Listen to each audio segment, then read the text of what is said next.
For over 200 years, it's been Libby's mission to produce the world's finest tableware for the makers of drinks, the makers of food, and the makers of memories. Like you, Libby is dedicated to our craft and helping you to craft unforgettable experiences. Welcome to ACF Chefs Forum. Now, more than ever, it's important for culinarians to connect, to share, and to offer inspiration and mentorship, which is exactly why we're excited to feature experts here with information just for you, the leaders and future leaders of the food service industry. I'm Jackie Pressinger, American Culinary Federation's Director of Strategic Partnerships, and I'm delighted to welcome you to today's very special and very exciting presentation on small plates and tapas. Today, we'll be taking questions for our featured Master Chef presenter live during the webinar as we are able. So please use the chat function to collaborate with other chefs and culinary students tuning in, and the Q&A function to pose questions to today's featured chef. So let's get the discussion going in the chat. If you haven't already, please let us know where you're tuning in from today.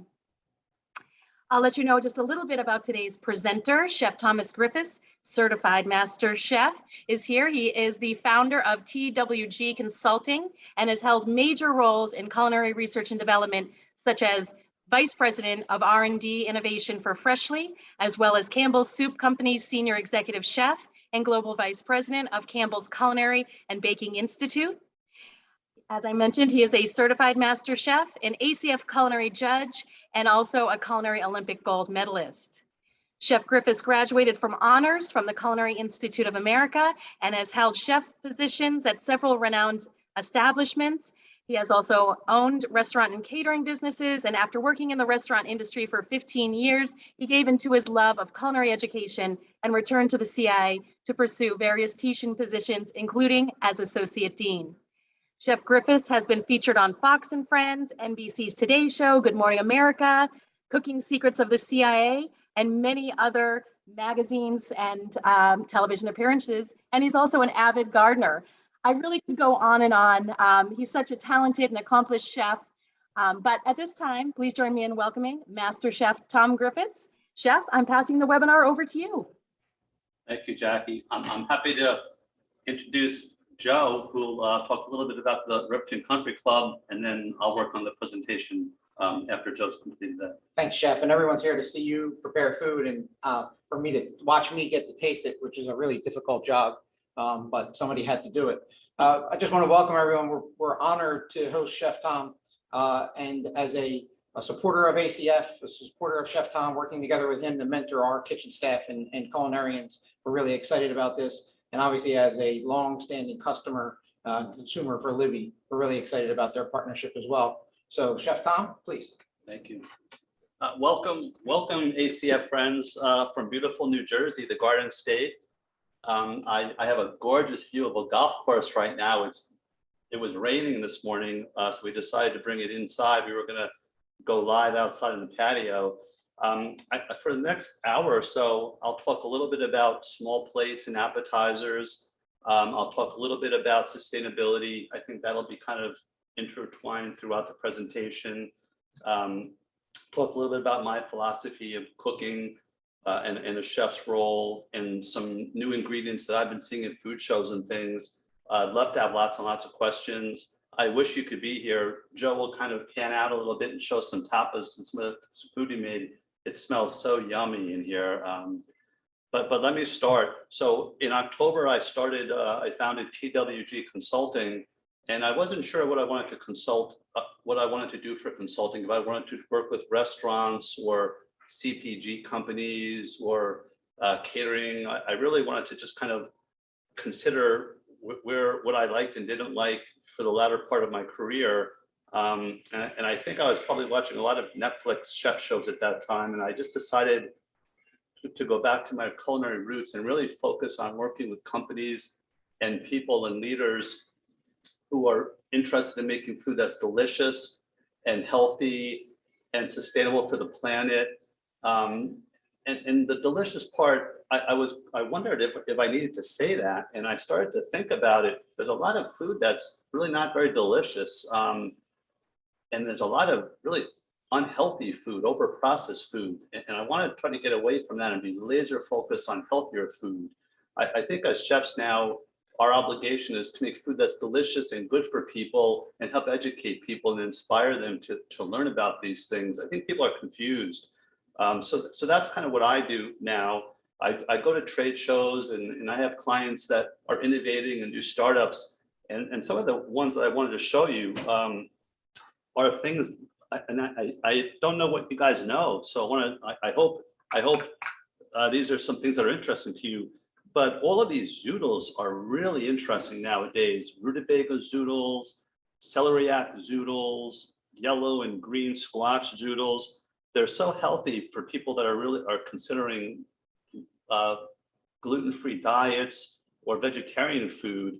And cauliflower rice, I kind of feel like in about 2008, 2009, Ferran Adria came up to the CIA, and I was so fortunate to work with Chef Hilase and be able to help facilitate that presentation. And I remember Ferran Adria talking about cauliflower rice, and now it's like a mainstay ingredient. So these are some really interesting ingredients that people are using. There's pea protein. This is my favorite. This is a company called Long Eve. They're changing it into Divine Roots. But this doesn't have any of that funny split pea taste, so you don't have to mask it with expensive ingredients. I love this one. In fact, we're going to make a gazpacho with this instead of breadcrumbs. I love breadcrumbs and croutons, but we're not going to use these in the gazpacho. And I actually sprinkled it. They make a product that's a panko, gluten-free, which is a finer version of these pea protein. And I sprinkled it on some of the food today. I made some beautiful grilled ceps, and I sprinkled it on for some texture and crunch. And it adds a lot of protein. Another product which I think is amazing, it's spaghetti, but it's made with palm noodles. It's a palm noodle spaghetti. No funny aftertaste, really healthy and fresh and light, good for things like pad thai or noodle salads. So these are some newer things that people are eating nowadays. I mentioned I was at the CIA. I taught for 15 years at the CIA, and probably 5 or 6 years we're teaching garde manger.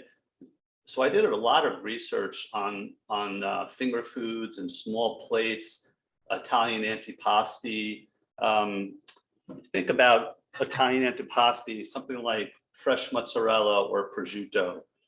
Think about Greek mezes, baba ganoush and stuffed grape leaves and hummus, things like that are so delicious. If you think about Chinese food has egg rolls and spring rolls and ribs, all the different dim sum that are so yummy. French people have hors d'oeuvres, Russian people have zaruski. There's each culture, many cultures have food that you could consider small plates or finger foods. And then there's us, you know, we have chicken fingers and mozzarella sticks and those little hot dogs in the blanket. So doing a presentation today like this is so exciting because a lot of the stuff that I'm going to show you, I see chefs in major cities all over America making their own American versions of seasonal, delicious, small bites that are inspired by the global flavors, the toasts, the pinchos, the kebabs, all of the different things that people are eating around the world. And that's exciting. I think anytime we can get away from chicken fingers as our Friday night bar snack, I think that's a good thing. Focusing more on tapas, I think tapas could be as simple as beautiful charcuterie like chorizo and mortadella and smoked sausages, marinated olives, toasted almonds. I should start by saying, I think tapas kind of started, from my research, legend has it, tapas started, I guess one day somebody was having a delicious glass of sherry and a really proactive, really savvy bartender decided to put a little tapas, a little top on it to kind of help keep the bugs out because it's sweet and luscious and delicious. And then maybe they put a beautiful white anchovy on top. Maybe somebody decided to have a port or an aperitif or a beer and they put a slice of manchego cheese on top, or some delicious smoked sausages. And I think that's the story I'm going to go with. There was some, I've been researching this for years. Once I was inspired to learn about tapas, and there's kind of stories about kings in Spain going on diets and things. That's not as fun as the tapas story.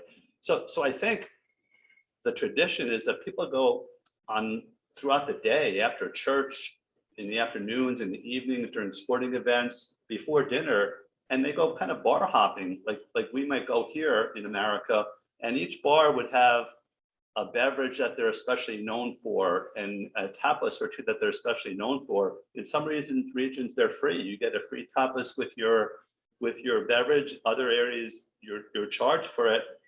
And at the end of the meal, they count how many skewers that you have. How cute are these? These are from Barcelona. Aren't these really fun? They count how many kebabs or small plates you have, and that's how you're charged for your meal.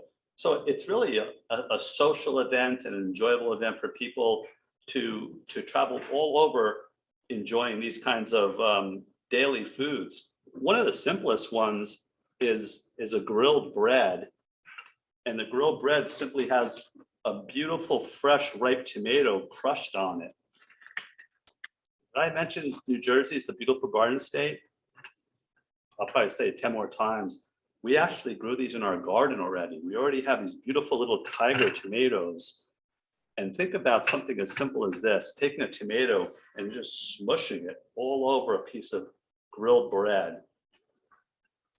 This is a really, really common, delicious, simple tapas people eat throughout Spain. And that's another one is something as simple as grilled asparagus. We grow asparagus in our garden here. I don't think I ever get 7 asparagus at one time, though. We're still, my asparagus beds are probably about 10 years old, but we get to pick 5 or 6, maybe 4. And what I end up doing is I break the asparagus, and I know that this part is probably too woody and challenging to eat. And then I'll peel this part or not, and then grill it like these grilled asparagus. And then I take the stems. And again, I think chef's responsibility, make food that's safe, make food that's delicious, make food that's healthy for people, but sustainability is an important part of it. So it's very, very simple just to peel back the stem of these.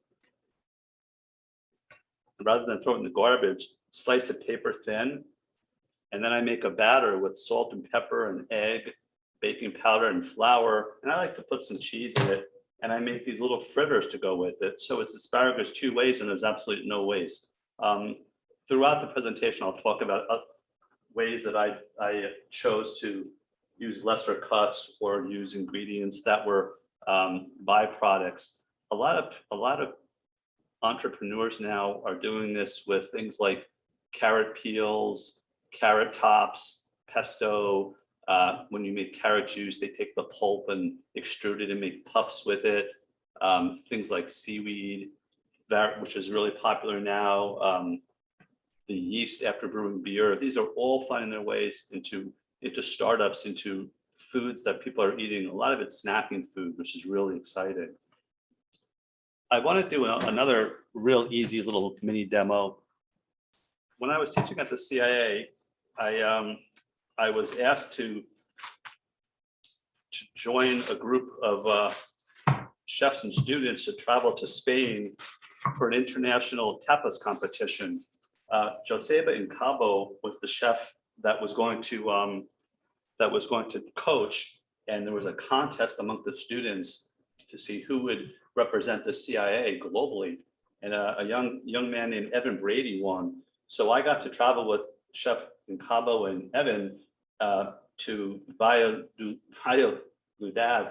in Spain, and there was this incredible tapas competition. And one of the tapas that I really, really loved was simply cubes of manchego cheese with Serrano ham wrapped around it. It was so simple and so delicious. We had a dinner for the judges, and the mayor of the town attended. and there was about 500 people there. And they had 6 professional servers, and they each had an Iberico ham at carving stations. And they took the Iberico ham and they sliced it paper thin. And the cocktail hour was about 90 minutes, and everybody ate as much as they possibly could of this delicious Iberico ham. Around that time, Ferran Adria actually came to the CIA, and he did a presentation with his sous chef, Oriol Castro. And they did a presentation on the foods of Spain. It was fascinating. Again, I talked about the cauliflower rice a little earlier. So at the event, by the way, Evan Brady won first place, which is really exciting. Evan, I hope you're watching this. And after some of the judging, Oriol Castro came in and he took us bar hopping for tapas. And I was trying to think about how to explain like who the rock star in America is compared to Oriol Castro going bar hopping. Maybe some of you can call in. It can be like an interactive question. You can win a beautiful Libby plate if you get the right answer. I was thinking like Steph Curry, Katy Perry, Bruce Springsteen, if you're from New Jersey, LeBron, I don't know. But all of these different places we went, the people went crazy when they saw Oriol Castro. And in one place that was known for making like a potato casserole, potatoes española, the people kept giving us more and more and more different foods to eat. And I was fascinated. I kind of found the kitchen and I was peeking in through the side door, and there was an older chef there, a woman, very old woman there making them. And she was making them and flipping them. I couldn't believe it. And she just was making them one after another after another. And I was trying to see like what her secret was. And she closed the door on me. She didn't want me to watch. But I think the way I do it, because that seems to be so messy. So what I do is I poach potatoes, like a russet potato with some shallots in olive oil. And then I take that olive oil and I just gently heat it onto the plate. And I fill it up with potatoes. And I did a lot of research on this meal. And really, this is such a peasant dish, like many of the tapas are. This particular dish has a lot of potatoes because eggs are expensive. And I thought, I think eggs are like 22% higher in price right now than they normally are. So I figured this is a great one to talk about since eggs are expensive right now. So potatoes are less expensive than eggs. So this is kind of the dish. And then you take some eggs with salt and pepper. And I pour it inside of it. Fill it up to the top. And I kind of get a couple of these just to make sure it's filled. And I just pop it in the oven. I cook it for 12 minutes at 350 in that little pan. And that's one of those pans that you see when you go to the grocery store and you would never buy because you're a chef, and no chef would ever buy that, because it's to make one egg at a time in your home. But it's perfect for tortillas or for patatas española. And after about 15 minutes, it looks like this. And you kind of take a plate and flip it over. And you have a beautiful, beautiful potato. And here's what I did earlier. And you just kind of take it and cut it into wedges. I cut it into 6 wedges. And I serve it with some beautiful roasted peppers and onions.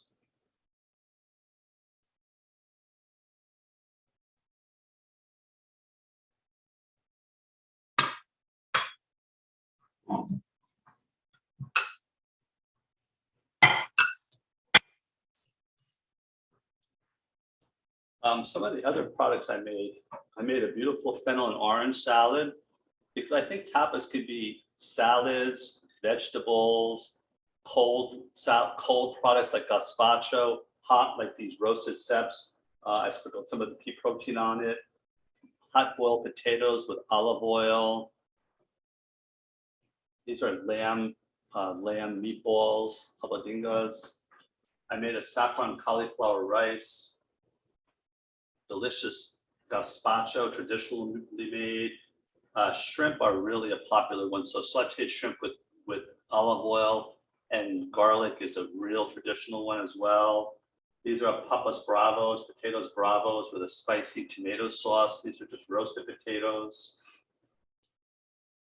This is a real great utilization. Whenever I clean filet mignon tenderloins, I take the chain and some of the pieces that don't really cut into steaks or medallions or mignonettes, and I dice them and grill them and use those as a total utilization for skewers or pinchos. Gambas or shrimp are really, really popular. Mussels, these are with fresh tomatoes, and croquettes of all kind are incredibly popular. Those are crab croquettes. People eat ham croquettes, and people eat croquettes made with salted cod or fresh cod or cheese croquettes. Chef, this looks spectacular. I wish we were there. I know I'm getting a lot of messages through the app as well that, that spread is just fabulous. I feel like I'm transported to San Sebastian right now. One of the questions that has come through, not directly related to your presentation, but I thought I would put it forward, is some of the chefs tuning in have a dream to one day be in your shoes and be a master chef. And they're wondering if you have any insight or advice to those who have that as their professional goal. Sure. That's a great question. I think that it's a journey, and it's hard. There's a lot of sacrifices involved. It's hard work.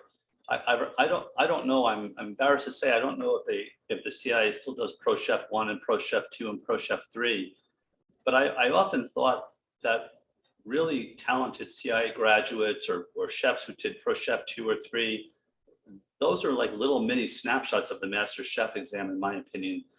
Very challenging, and it's about competencies. Again, all of us as chefs have to learn to make food that's delicious. So the flavor is a huge part of the Master Chef exam. I think humility is really important. I think you have to be a lifelong student, and you have to be evaluated by other master chefs or experts so that you're getting really good feedback to pursue your career. I see there are chefs who are kind of doing boot camps or teaching it or helping people with it. I think that's great. I think that's a way to do it. I think being on culinary Olympic teams is a way to do it. You need to really enjoy the journey, but be prepared for it. I'll tell you, another reason that I chose to make the potatoes omelet today is that I made it during the Master Chef exam. It was from a different region. It was called tortillas de papas, and it was the same kind of story where it was served as part of the meal, and this particular rendition had garlic in it. And with me, if one piece of garlic is good, 2 pieces is better, and 3 is even better. So on that particular day, I put a lot of garlic, uncharacteristically more than I should have, into my tortillas de papas. And I can remember the Master Chef evaluators sharing feedback with me that it was a really bad dish and too much garlic. The garlic was raw. And feedback is the breakfast of champions. You have to embrace that and use it to become better. You can't have this mentality that the judges are wrong, everybody's wrong. That's not the case. I think my experience has been, especially now that the Master Chefs evaluators and judges and really want more Master Chefs, and they want to help people pass the exam. But you're cooking by yourself. It's no one's there holding your hand. You're doing it, so you have to be prepared. It's very enjoyable. I think that there's a lot of responsibility when you're a Master Chef as well. People constantly judge the way you work, the way you speak, the way you carry yourself. So, when you get things, there's obligations with it as well. But that's a really great question. I wanted to tell you also, when I was at that dinner in Spain, where they were serving all of the Iberico ham, I was introduced to a gentleman who studied the gastronomy of Spain regionally, and he wrote about it. And he loved his country, and he wrote about cheeses. He had this beautiful, beautiful, thick book about the cheeses of Spain, and he was speaking to me in Spanish, and I don't speak Spanish fluently. I speak kitchen Spanish, and I had about 8 years of it in high school, and I got straight C's. So it is what it is. But he had on his lapel a little fork, like I have. I don't know if you can see it. I have a little spoon on my lapel, and he noticed I was staring at his fork. I thought it was the coolest thing I ever seen. And about 20 minutes into our conversation, he took it off and he put it on my sports coat. And I couldn't believe the generosity and the hospitality. It was just such a wonderful thing. And it really helped me to understand the way Spanish people are and how they think about their food and they think about their culture. I saw him again about an hour later, and he had another one in his lapel. So I think he had like 10 in his pocket that night. But it was still pretty cool. So when I worked at Campbell's Soup, I think I bought a case of those little spoons, more appropriate for Campbell's Soup. And I would often carry them around and give them to people for inspiration and just to be hospitable and thoughtful about it. Any more questions, Jackie, or keep going? Oh gosh, yes, no, I was enthralled with the story. It's a good story, isn't it? Very good story, very good story. One of the other questions that came in was about, there are some students who are tuning in, and so they're wondering, how did you decide to pursue a career in culinary, and what advice do you have for those aspiring chefs who are entering the industry at a very strange time? I think chefs, myself included, are very tactile, probably very sensitive artist types, probably very temperamental. And I think that for me, at least in high school, when I enjoyed a class or I was challenged, I would get 100. I did great in it. When I wasn't, I was just bored, I procrastinated. So you get that day where you and your mom or you and your dad or you and your grandma go to meet the guidance counselor in 11th grade and talk about what you want to do with your career. And I was like, well, I like camping. Maybe I'll be a forest ranger, or I don't know, maybe I'll be a lawyer. And he kind of said, well, what else do you want to be? And I said, oh, all right, I don't know. So he asked me what I like to do. And I said, I'm in Boy Scouts and I love camping. I love, going on canoe trips and camping and making fires. Chefs love fires, even at that age. And I was kind of sharing with them, at some point in my career in the Boy Scouts, going on a 10-mile backpacking trip in the Delaware River and then canoeing, you get tired of eating fried bologna and burnt spaghetti because, you have a pound of spaghetti and a pint of water and with Prego sauce on it, And I thought, some of my friends and I think we were in our, 16 or 15, we thought maybe there's a better way. So we bought a Dutch oven, and I like to say Bisquick kind of changed my life. We started sous videing or cryovacking and cooking in sous vide style beef stew and chicken legs and things like that. And we would bring the Dutch oven with us and bring food with us. And you got to think about it, carrying a 10 or 15 pound Dutch oven is a serious commitment. It requires a lot of collaboration.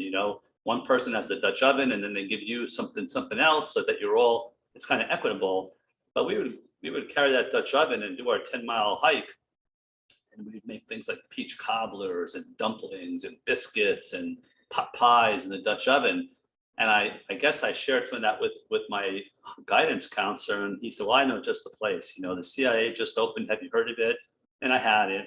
But my mom and I took a drive up from New Jersey up to Hyde Park on the Hudson River in autumn. There's, no place more beautiful on earth. And you go into the Great Hall and it looks like Hogwarts, in Harry Potter. And I just never even thought about anything else or any other career. I just loved it. And I was good at it. College at the CIA was so much more appropriate for me than high school. and I was with people that were like-minded, and everything, you know, it was like a Disneyland for us, you know, like for chefs, everything was just delicious and fun. And we would, you know, in those days we would bring food home. So I can remember, you know, a Friday night driving home with kuliak, you know, and for my mom and dad and sisters to try, and my friends would come over, and Black Forest German dark chocolate cake and things like that, and you know, the best food in the world. So I never look back. The advice I would give young people, I think that it's hard. I think you have to realize that, you know, they say if you love your job, you never work a day in your life, right? But I think it's hard, and you know, you sacrifice a lot of holidays and a lot of weekends and a lot of your children's plays and things. So I think when you're young, you're prepared for that, and the physicality is not such a big deal.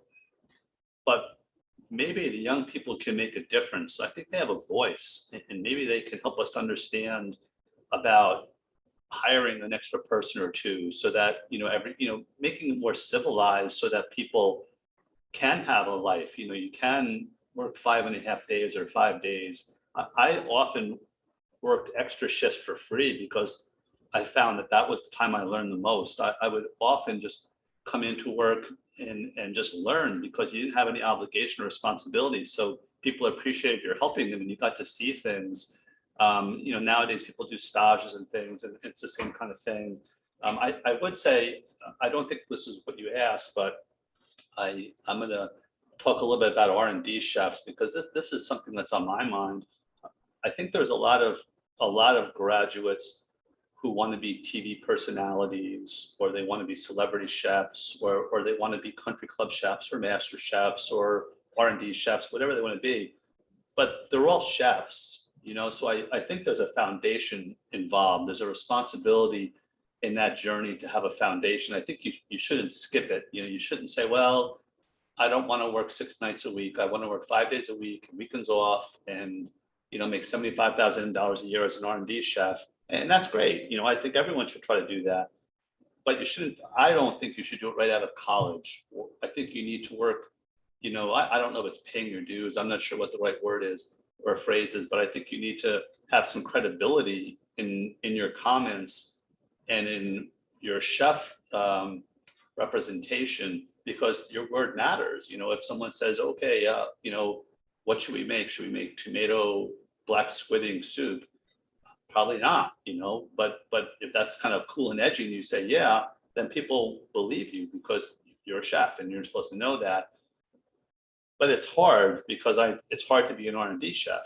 You know, you need that first break. So, you know, if you do an R&D thing as your externship, and then they offer you a full job, it's pretty hard to turn that down. You know, first job out of college when you owe $100,000 or something, and you know, is it $40,000 a year or it's $80,000 a year? So I respect that, but maybe if you do take the R&D job because it's your chance, then, you know, 1 night a week you work in a restaurant just to kind of build a foundation, or for free or for pay. But I think building a foundation is so important when you're young, and I've never regretted it. You know, my first job out of the CIA was at Le Cirque, and I remember, you know, going through New York just to different restaurants. People were sending me to different places. You know, it was a word of mouth thing, and I'd look in the back of food magazines and try to find restaurants and just naively invite myself to the chef and to meet the chef and ask about it.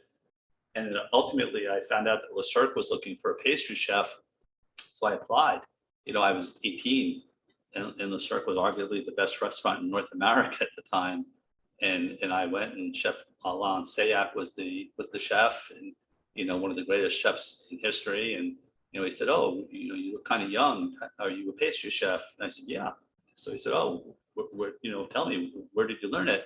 I said, oh, I did pastry for 3 weeks at the CIA. You know, that means I'm a pastry chef. So he kind of smiled, and he said, well, we have a poissonnier job. Would you like that?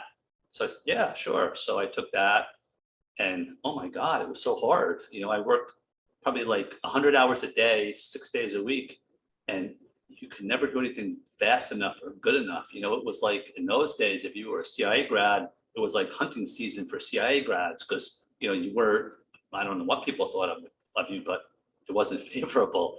But I never regret working there. It was so hard and so impossible. But after you do something like that, you know, if it doesn't break you, it makes you stronger. Like it's that tough love. So I think I'm going on and on venting a little bit here, but my point is, I think you gotta build your foundation somehow if you're going to be a chef, and maybe don't go, you know, don't be a 22-year-old right out of college master chef. You know, maybe give it a few years and try to learn and travel and see things and learn things, experience things, and build credibility. Sheesh, that was a long answer. It was great though. Chef, would you like any other questions, or do you need to jump back into your demo? I'm gonna make an aioli, but I'd love more questions. Okay, well, we'll give you one more then right now. Let's see here. Chef Claire, she says, nowadays we see chefs in high-end restaurants lauded as innovative. What does food innovation mean to you, and what do you think the future of culinary will be? Wow, great question, Chef Claire. Today is my mother's birthday. She's deceased, but her name is Claire also. So Chef Claire, wow, you just gave me goosebumps. That was awesome. I think that when I worked at Campbell Soup, I was really fortunate to have a budget, and it was a global role, and I had the responsibility of learning innovation. And a young CI grad named David Landers joined my team, and he kind of mentored me into learning how to do innovation. And we would all of my culinary team globally would travel and be responsible to bring back information, kind of sharing with others. You know, there was a lot of responsibility if you had a budget that you spent. So we would go to things like Anuga, which is an amazing food conference in Germany, Singapore, Southeast Asia, to learn about flavors. We would go to Fancy Food Show, Expo West. There are so many places that have conferences that are huge sources of innovation, new ingredients, new cooking techniques, new equipment, new styles of cooking. I think that's really important. But again, it's the travel, the hotel, the expense. It's a lot of money, but it's important. I remember at Campbell, the marketing team was always trying to ask for another chowder. They had Manhattan chowder, which I don't think sold real well, and then New England, which is like one of the top 3 best-selling soups for Campbell at the time. And invariably every year, Rhode Island chowder would come up, and I didn't even know what that was. You know, so there were times where, okay, we're going to make Rhode Island chowder. Let's go on, you know, on the internet and find out what it is, and that's what we'll make. And that's, you know, not the right way to do innovation and research. You know, if you're learning about something, you need to go there. You know, if the platform is really important and you need to learn about galangal or kaffir lime leaves or ginger, or you need to learn about Vietnamese food or Malaysian food or ingredients, you know, to reduce the glycemic index of a beverage, you really need to research and go there and taste it and, you know, learn what pad thai really tastes like. And I'm not talking about going to Michelin star restaurants. I'm talking about eating in a back alley, you know, like in a milk crate with a cat walking by. You know, trying to find real food, the gastronomy of cultures, really understand it. And then you bring that innovation back and share it with teams. I think sharing that innovation that you've learned with a cross-functional team of decision makers and experts in various parts of the restaurant or the country club or the CPG company or the R&D, sharing that as a feedback and a tasting, then everybody's kind of on the same page and kind of got the same culinary lexicon. Then from that point, you make a decision and you probably decide who your customer is, and you make it more consumer friendly. You know, you make it your pad thai. If you're at a country club, maybe the pad thai is not as spicy as you had it when you were in Indonesia, or maybe if you're making a beverage from Puerto Rico, you make it more fatty. So you really have to think about how to do that. But I think that's a big part of innovation, and then the accountability of bringing back and sharing that information is a huge part of it. Otherwise, it's just vacations that other people get jealous of. But I think that chefs should probably if that's not part of your job, if you're not given a budget, then maybe every year just negotiate or save your, you have to find a way to take 5 days, 7 days, 10 days and go somewhere and immerse yourself into the culture and the food, the gastronomy. I think most chefs, myself included, our vacations are really food related. Our vacations are trend research and looking for signals and trying to understand what people are eating globally. That's kind of what we do. Probably a lot of us have more fun going to food shows and then going to food markets and eating off of the food market what the natives and local people are eating. So that's kind of the way I think about researching innovation and then sharing the innovation back. I think that sustainability is going to be a big part of innovation. I'm not sure. I'm really spending a lot of time researching plant-based proteins. I think that's fascinating. I'm not a fan of frankenfood and over-processed food. I agree with some of the chefs who are publicly talking about embracing vegetables and maybe moderation. Not eating steak 7 days a week. Maybe eating a small steak once a month, or you don't have to eat steak, but learning about how delicious vegetables are and pulses and grains and eating like the rest of the world, where if you do eat proteins, they're garnishing your food and it's more healthy for you and the planet. I think that's going to be the innovation that continues. I remember reading on LinkedIn a week or two ago, I don't know who it was, but someone wrote about, kind of said, hey, everybody, all you plant-based people, let's stop critiquing each other's plant-based foods. Arguably it's not all delicious, but we don't want to give the meat companies the ammunition to say plant-based food is not here to stay. And that was eye-opening to me, because maybe somewhere in the middle, that seemed a little too far to the left to me. I think it's good to have healthy food, and plant-based food has a lot of potential and probably could be really good for you. But if it's highly processed and full of palm oil, and it's not, that's not solving the problem either. So that's kind of what I'm thinking about, Chef Claire. I want to do an aioli and a gazpacho. We have to do a gazpacho. Joe agreed to be my sous chef for gazpacho. So I made a gazpacho earlier, and this is cucumbers, garlic, olive oil, sherry vinegar, beautiful ripe tomatoes, green peppers, really delicious, really embracing. But as I mentioned, I thicken it with roasted breadcrumbs, which I love, but everybody doesn't. So we want to make a gluten-free one. So I have these pea protein crumbles. I have amazing hazelnut and almonds. This is a hazelnut paste and almonds, cucumbers, grapes, loose grape, cucumbers, grapes, yellow bell peppers, and yellow and green yellow tomatoes. So that's kind of how we're going to make it.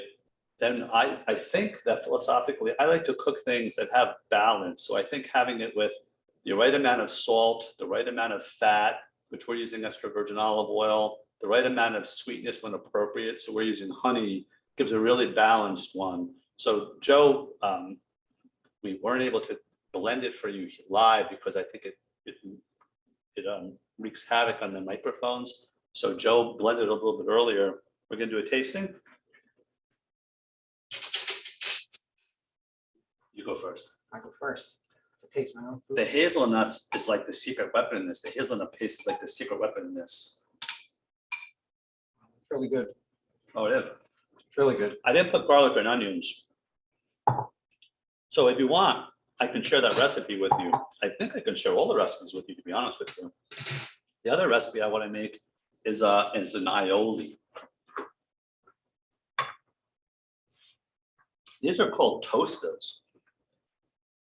It's roasted meats or charcuterie on a toasted bread with peppers on it.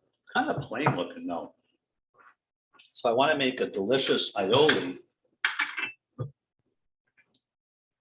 And anytime I get a chance to do a presentation, I always try to use fun chef toys like a mortar and pestle, zester, torch, that kind of stuff. How beautiful are these Libby plates? I wish I was live with you, because then I could give out all plates to all the students, all the Libby plates, and then you could have chefs autograph them for you with your Sharpies. So in the mortar and pestle, I'm going to microplane some garlic.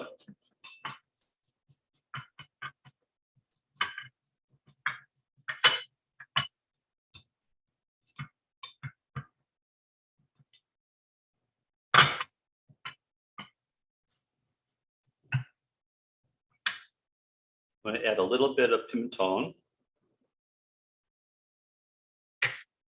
I'm using mayonnaise, so it's kind of like automatic aioli. Just wasn't sure about what our thoughts were regarding olive oil or raw egg yolks. A little salt, pepper, a little vinegar. Olive oil.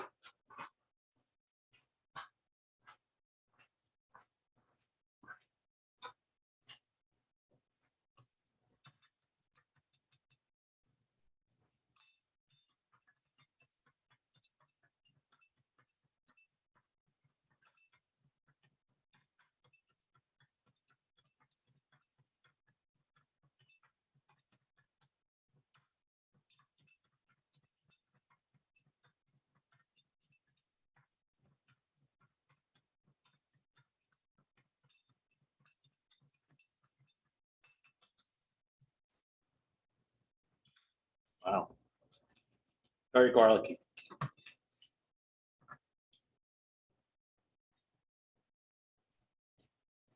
Now that's a lot more yummy.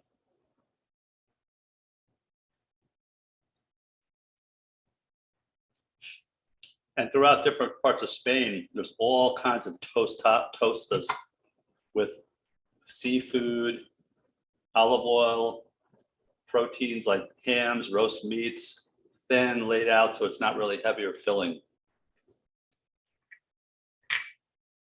That's it for our demos. I guess we have another couple. We have time for maybe 2 or 3 more questions before we're done. Jackie? Yeah, sure, absolutely. Well, that looks spectacular. Like I said, you're making me hungry, and I know we're getting a lot of requests in the chat too for the recipes as well. So if you would be so kind, you can email those over to us, and we'll make sure they get to everyone who is here. One of the questions came in from Chef Scott. He is wondering how you feel about automation in the food industry. Is Chef Scott like Chef Russell Scott or Chef Scott? No, it's a different one. I didn't want to use his first name.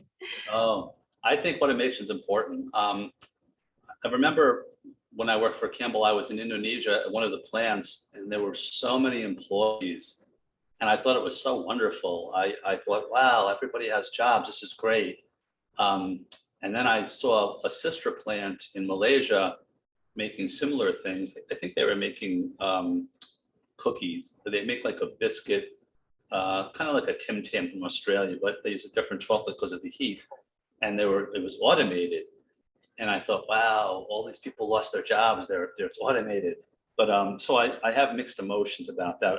I think it's nice for people to work, but I also understand as somebody, a business owner, you want to try to eliminate that.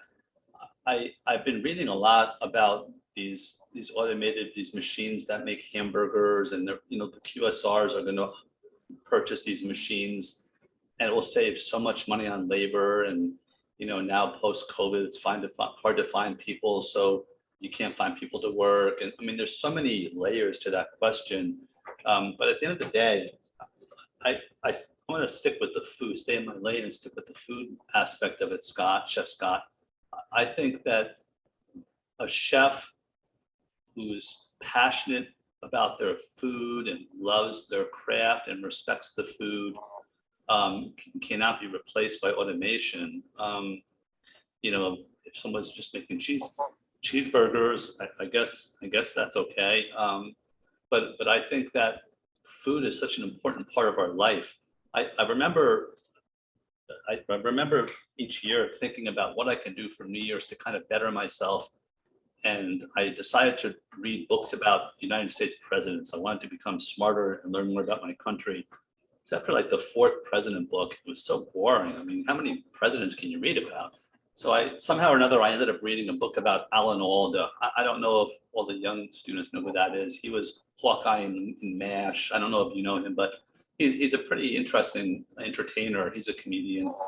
And in his book, he talks about hiking through Chile and contracting some disease and literally being on the verge of death. And at the last minute, they found a doctor who specialized and saved his life. And he said, you know, when you're dying in Chile in a hospital bed, you have a lot of time to think about your life. And he said, I was wondering, like, is being an actor or being a comedian, is that noble? And he said he decided, you know, it's noble because if people are laughing and watching me perform, that's a lot better than fighting each other, you know, in a war or something.